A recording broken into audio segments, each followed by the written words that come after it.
वक्फ एक उर्दू शब्द है और उर्दू में वक्फ का मतलब होता है दान।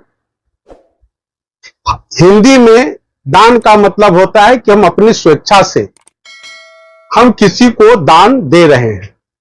उसी तरह से वक्फ जो है मुस्लिम समुदाय में वो एक दान दिया जाता है।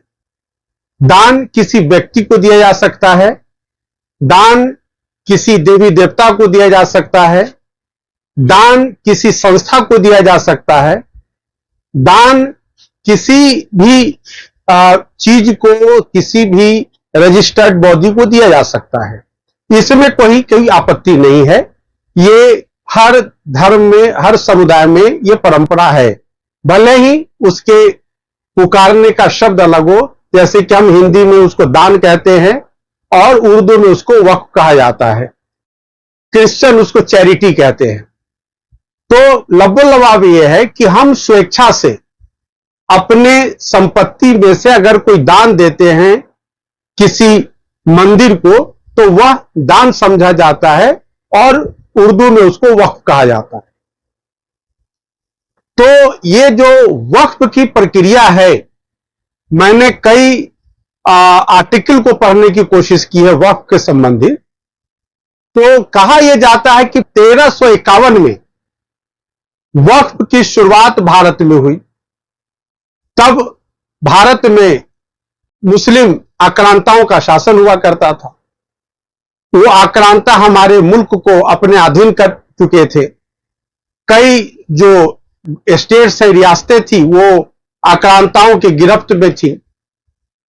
तो सबसे बड़ी बात है कि कोई आक्रांता हमारे देश पर आक्रमण करके वह कुछ समय के लिए अपना राज सत्ता चलाता हो और वह वक्फ की बात करता हो और उसके राज काज में अगर कोई वक्फ का निर्माण होता है, यानी कि एक व्यक्ति ने कोई दान दिया, तो प्रश्न ये उठता है कि वो दान जो दिया गया, वो दान किसको दिया गया। हम जब दान किसी को देते हैं तो हम दान पत्र तैयार करते हैं। तो क्या वक्फ जो दिया जाता है या वक्फ जो क्रिएट किया जाता है उसके लिए कोई पत्र है क्या, कोई डॉक्यूमेंट है क्या? ये एक पहला विषय है। मैं पूरे अपने जानकारी के हिसाब से कहता हूं कि वक्फ क्रिएशन में ऐसा कोई डॉक्यूमेंट शायद ही हो, कुछ मामलों को छोड़ करके, कि वक्फ क्रिएशन में कोई डॉक्यूमेंट आपको दिखाए वक्फ बोर्ड कि इस डॉक्यूमेंट के माध्यम से इस जो हमारे जो मुस्लिमों के जो आराध्य हैं उनके प्रति कोई वक्फ क्रिएट किया गया। कोई डॉक्यूमेंट ऐसा हो तो उसको अदालत देख सकती है, उसको सरकारें देख सकती है। आप फिर आए 1934-35 में वक्फ कानून अंग्रेजों के द्वारा बनाया गया। अंग्रेज इस देश को धर्म के आधार पर बांटने के लिए जो भी कर सकते थे उन्होंने किया। तो 1934-35 में उन्होंने वक्फ कानून बना करके वक्फ बोर्ड का निर्माण किया और उसके तहत उनको कुछ पावर दिया गया। लेकिन जो अहम मुद्दा है, जो मैं आपके चैनल के माध्यम से कहना चाहता हूं कि 1947 में जब देश का विभाजन हुआ तो देश का विभाजन धर्म के आधार पर हुआ था।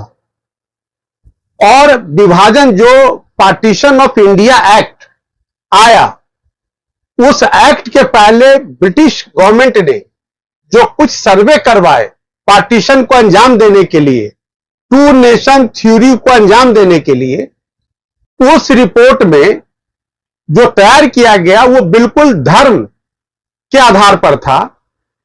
और कौन सा इलाका भारत का वो नए डोमिनियन का पार्ट बनेगा, इसका सर्वे कराया गया और जो मुस्लिम बहुल इलाका था उसको न्यू डोमिनियन का पार्ट बनाने का मसौदा तैयार किया गया। उसके आधार पर पार्टीशन ऑफ एक्ट बना और उसको इंप्लीमेंट किया गया। तो जो न्यू डोमिनियन यानी पाकिस्तान का जो भूभाग बना, उस भूभाग में भारत के अन्य हिस्सों से जो भारत जो डोमिनियन बना, उसी के अन्य हिस्सों में जो रहने वाले मुसलमान थे उनको भी नए राष्ट्र में जाने का इजाजत दिया गया। उनको कहा गया कि आप वहां चले जाएं, और इसी के तहत तमाम मुस्लिम यहां से निकल करके पाकिस्तान में गए, जो नहीं गए यहां रह गए। अब प्रश्न ये उठता है कि जब धर्म के आधार पर भूभाग का बंटवारा हो गया, मुस्लिमों को उनका भूभाग दे दिया गया, तो फिर भारत में रह रहे मुस्लिमों को वक्फ की जरूरत क्या पड़ी? तो जो पाकिस्तान से हिंदू भारत आए उनके जमीन का क्या?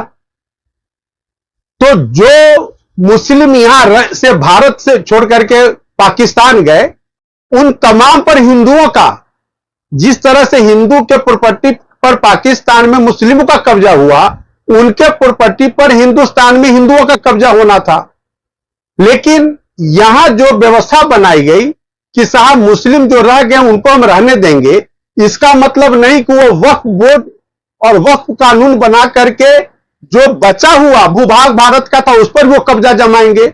ये मंशा कतई भारत की संविधान की नहीं थी, ये मंशा कतई भारत की संविधान सभा की नहीं थी, ये मंशा कतई भारत की सरकार की नहीं होनी चाहिए थी। लेकिन सेकुलरिज्म के नाम पे जो स्वतंत्रता के बाद जो सरकारें बनी इस देश के अंदर, जो 1954 में वक्फ कानून बनाने का नए ढंग से काम किया, और वो वक्फ कानून बना करके जिस तरह से मुसलमानों को इस देश में हिंदुओं के बराबर हक देने का काम किया, वहीं पे संवैधानिक भूल भारत की तत्कालीन सरकार से हुई।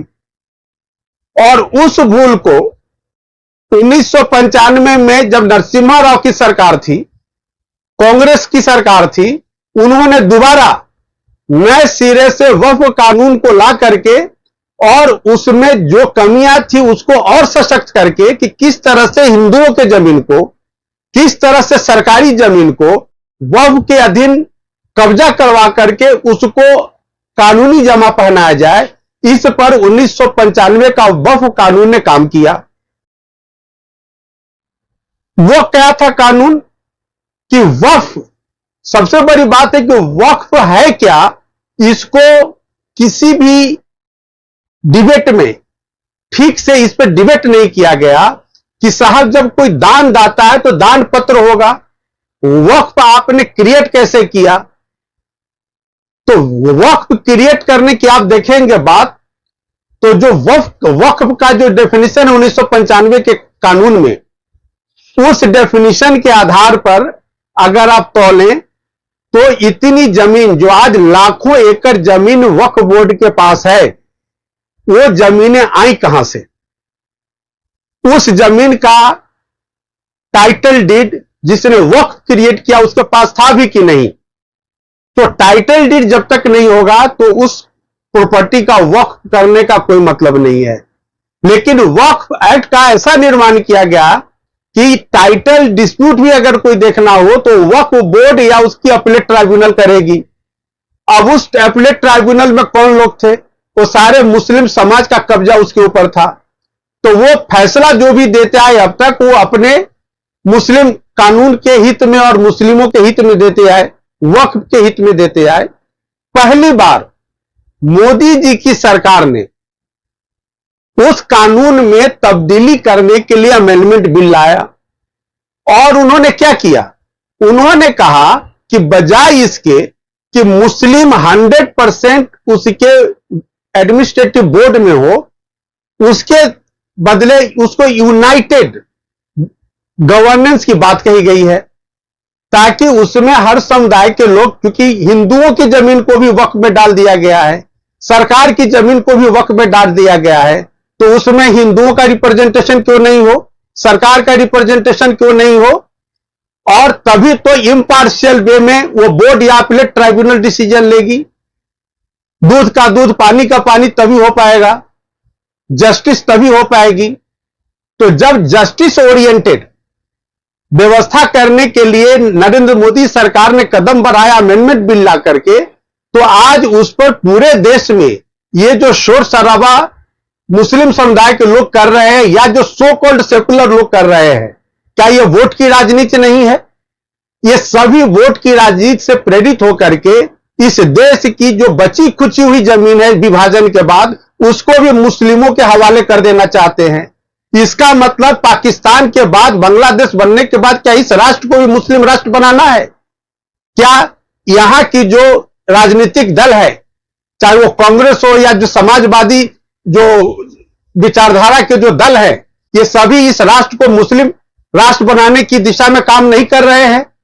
ये ऐसी बातें हैं कि इस अमेंडमेंट बिल के नाम पर जो चित्कार सो कॉल्ड सेकुलर फोर्सेज कर रही हैं, वो इस बात को साबित कर रही हैं कि यहां के जो हिंदू समाज, यहां का जो जैन समाज, यहां का जो बौद्ध समाज, यहां का जो ईसाई समाज है, उसके साथ ये खिलवाड़ हो रहा है।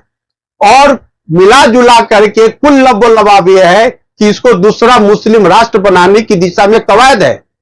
नहीं तो क्या इस राज्य का 25% भूमि वक्फ बोर्ड को आजादी के बाद, देश के विभाजन के बाद उनके पास होने का मतलब क्या है?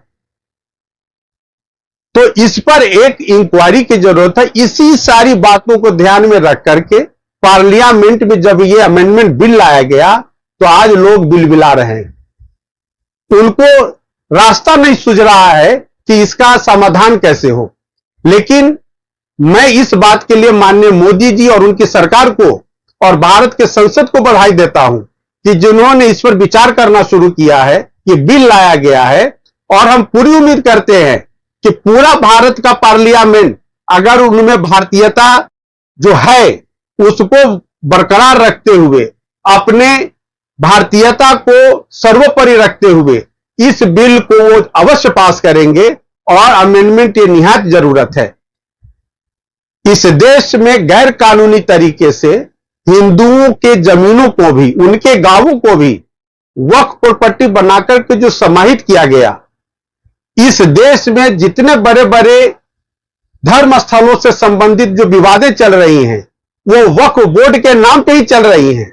इन विवादों को अगर खत्म करना है तो वक्फ बोर्ड का पुनर्निरीक्षण, वक्फ बोर्ड का जो अमेंडमेंट बिल है उसका पास होना नितांत आवश्यक है। जो अमेंडमेंट सरकार ने सुझाया, सरकार ने क्या अमेंडमेंट सुझाए हैं? पहला अमेंडमेंट है कि साहब ये जो बॉडी है वक्फ बोर्ड, इसको यूनाइटेड बॉडी बनाया जाए और हर धर्म के लोगों को रिप्रेजेंटेशन दिया जाए। उसमें 2 स्टेक होल्डर हैं। दूसरी बात कि वक्फ बोर्ड या उसके अपीलेट ट्राइब्यूनल में सरकार के रिप्रेजेंटेटिव्स होंगे, इसमें क्या बुराई है? तीसरा उसमें है कि साहब जो आप मुस्लिम समुदाय के, सुन्नी समुदाय से आप जो बहुतायत देते हैं, आप शिया और उनके और जो बोहरा कम्युनिटी और भी जो कम्युनिटी, उनका भी रिप्रेजेंटेशन दो उसमें। तो आप सुन्नी के अलावा जो दूसरे सेक्ट है मुस्लिम का, उसका रिप्रेजेंटेशन आप क्यों नहीं देते हैं उसमें? इसमें क्या बुराई है? उसके बाद उनका कहना है कि साहब जो कहा गया है कि अपीलेट ट्राइब्यूनल के बाद जो आदेश है उसको फाइनल समझा जाएगा, उसको किसी अदालत में चैलेंज नहीं किया जा सकता है। इस अमेंडमेंट के माध्यम से कहा गया है कि साहब अपीलेट ट्राइब्यूनल जो है वक्फ बोर्ड की, उसका जो भी डिसीजन होगा उसको हम हाई कोर्ट में, सुप्रीम कोर्ट में चैलेंज कर सकते हैं। तो जुडिशियल रिव्यू का पावर तो सारे हाई कोर्ट्स को है। तो वो वक्फ बोर्ड के तहत जो अपीलेट ट्राइब्यूनल है उनके आदेश पर जुडिशियल रिव्यू क्यों नहीं होगी? इसका मतलब कि भारत की संविधान वक्फ बोर्ड के ऊपर नहीं है। और भारत का संविधान के तहत जो धारा 226 और 32 है, उसके तहत सुप्रीम कोर्ट या हाई कोर्ट अपना जुडिशियल रिव्यू का पावर एक्सरसाइज नहीं कर सकता है। तो एक तरह से आप संविधान को भी वक्फ बोर्ड के मातहत मानते हैं। संविधान वक्फ बोर्ड से ऊपर नहीं हो सकता है, यही आपकी विचारधारा है। तो जब संविधान सारे ट्राइब्यूनल्स के ऑर्डर को हाई कोर्ट के द्वारा, सुप्रीम कोर्ट के द्वारा रिव्यू करने का उनको पावर देता है, तो वक्फ बोर्ड ट्राइब्यूनल का जो आदेश है उसको रिव्यू क्यों नहीं किया जा सकता है? तो इन तमाम जो विषमताओं को ध्यान में रखते हुए अमेंडमेंट बिल लाया गया है। इन पहलुओं पे आपने पब्लिक में कभी किसी विपक्ष के नेताओं के द्वारा चर्चा सुना है कि जो लाया गया है बदलाव, वो बदलाव किस तरह का है, उसकी प्रकृति क्या है, उस बदलाव के माध्यम से क्या चीज नया जुड़ेगा, कैसा जो पुराना एक व्यवस्था था उसको दूर करने की एक व्यवस्था बनाई जा रही है।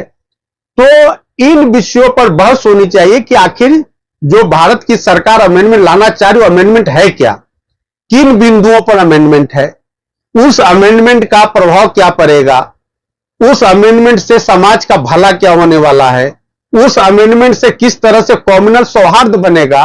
इन बिंदुओं पे चर्चाएं विपक्ष के लोग नहीं कर रहे हैं। वो बिना वस्तु स्थिति को जनता के समक्ष रखे, वो सिर्फ सरकार के ऊपर किस तरह से हम हमलावर हों इसकी व्यवस्था सोच रहे हैं। तो इसलिए मैं उचित समझा कि जो अमेंडमेंट है उसके मुख्य बिंदुओं पर मैंने प्रकाश डालने की कोशिश की है।